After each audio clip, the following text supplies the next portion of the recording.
Welcome into the Important Nonsense YouTube waiver show. It's Jason Draven. Hey, we're into week 15 here. Buys are completely done. Let's go. I am so excited. We're hopefully moving into championship week. And if you're looking for potentially players that you lost due to COVID or any of the other issues, whether it's an injury or something else, here are some of my favorites. And we'll start off, like always, with quarterback. And it's Tua Tagovailoa. He's 38.1% rostered. He's coming off of a bye this week, which is a huge thing just because of the fact that he has the Jets and Saints upcoming. And from weeks 10 to 13, he was a quarterback 9. He's put up solid fantasy points and continues to grow as a quarterback, which is a huge plus for anybody who's looking, as well as his playoff schedule is just a fantastic. Speaking of good playoff schedules, Jimmy Garoppolo is the other guy, 14% rostered. He has the Falcons and Titans upcoming, and since week 7, he is a quarterback 5 on the year. He's had a couple of great games, 11.2 fantasy points, 15.96 week 13, 20.14 this past week, in a game that he just continues to throw and have a lot of success. Debo's back. He has all of his weapons. He will hopefully get Elijah Mitchell back, which will put Debo back out front. But again, we're just waiting for that to happen, and he can have another receiving option there. Speaking of running backs, we'll start with my first waiver wire pick, 8.6%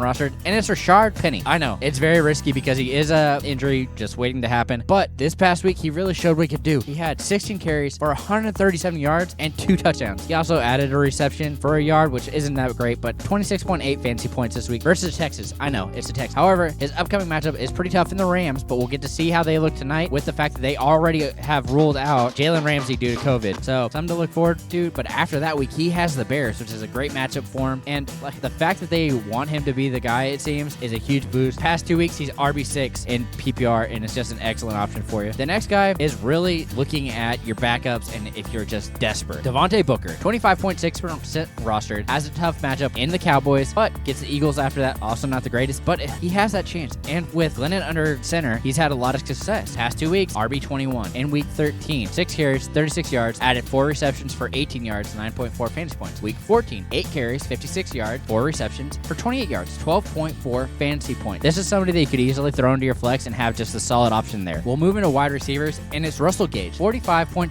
rostered. Since he has really come on and Calvin Ridley has been out over the past 3 weeks, wide receiver 8. Week 12, 6 for 7, 62 yards and a touchdown, 18.2 fantasy points. Week 13, 11 for 12, 130 yards, 22 fantasy. Week 14, this past week, 4 for 6, 64 yards, 10.4 fantasy points. That is his worst week so far. So with that in mind, it's pretty easy to see why he is a good option for you. The other guy has really happened because of the guy that I mentioned last week in Josh Reynolds, and it's Monroe Brown, 10.9% rostered, has the Cardinals and Falcons upcoming. Reynolds has really opened up this offense, and over the past 3 weeks, Monroe Brown has become the wide receiver 10 in fantasy. Over the past 3 weeks, he's just had solid games. You'll see. Week 12, 6.3 fantasy points. Week 13, 24.8 fantasy points. Week 14, this past week, 15.3 fantasy points. And that was against the Broncos, a pretty solid secondary. So with that in mind, you're going to have a lot of junk time with the Lions, and it's somebody that you could easily just slide into. We'll move into tight end, and it's the guy, again, from last week, continues to find the end zone, and it's Gerald Everett. He's 13.8% rostered, has the Rams and Bears upcoming. I know, tough schedule, but Wilson still isn't himself. He continues to look for that short area target or for Lockett, and DK has become an afterthought. It really seems, and it's super frustrating. Over the past 3 weeks, Everett is tight end 11. Week 12, 5 for 9, 37 yards and a touchdown, 14.7 fantasy points. Week 13, worst week, 4 for 6 because he had a fumble that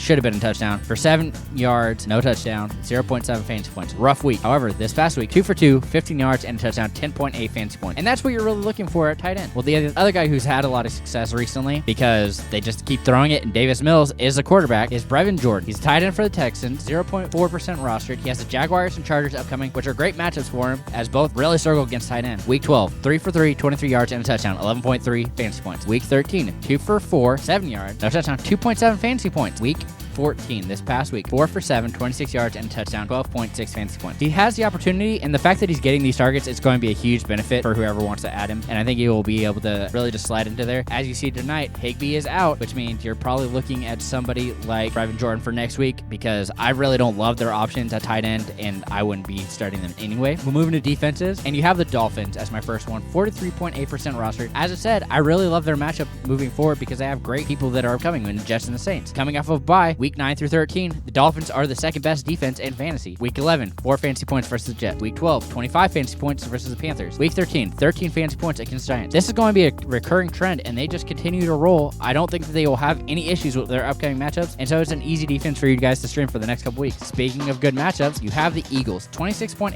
rostered, has the Washington football team, and the Giants upcoming. Weeks 9 through 13, they're tied for the 9th best defense in fantasy. Week 11, 11 fantasy points versus the Saints. Week 12, 6 fantasy points versus the Giants. Week 13, 6 fantasy points versus the Jets. The Washington football team is really struggling right now, and if they get up, the very least they're going to do is run. So you're hoping that Heineke is potentially out or playing. Either way, they really try to slow down the game, which helped this defense. So with that in mind, I hope this has really helped you guys move into your championship week. And as always, remember to keep up the nonsense.